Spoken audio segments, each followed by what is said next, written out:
Friends, CRS score जो नीचे જવાની એક્સપેક્ટેશન રાખતા હો, જો તમે વિચારતા હો કે સીઆરએસ સ્કોર નીચે જવાનો છે, then it's a wrong thought. I would say CRS score અત્યારે કરંટ સિચ્યુએશનમાં નીચે જવાના ચાન્સીસ બહુ ઓછા છે.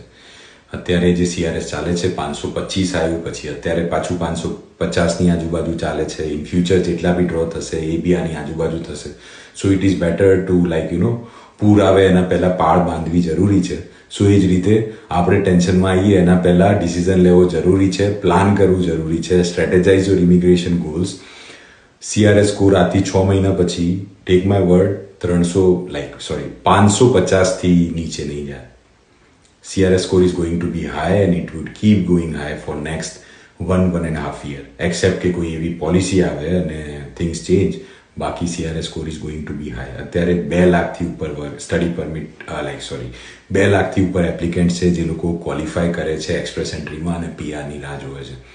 સો તમારો CRS સ્કોર જુઓ. CRS સ્કોર જોઈને જુઓ તમારી જે CRS રેન્જ છે એની ઉપર કેટલા લોકો છે. IRCC દર વર્ષે કેટલા લોકોને ઇન્વિટેશન્સ આપી રહી છે. દર મહિને નવા લોકો એડ થાય છે, દર મહિને નવા લોકો નીકળી રહ્યા છે એમાંથી. સો સ્ટ્રેટેજાઇઝ કરો તમારા ગોલ્સ. 2000, 5000, 7000 લોકોને ઇન્વિટેશન મળે છે. કેલ્ક્યુલેટ કરીને જુઓ કે ડ્રો નીચે જશે કે નહીં જાય.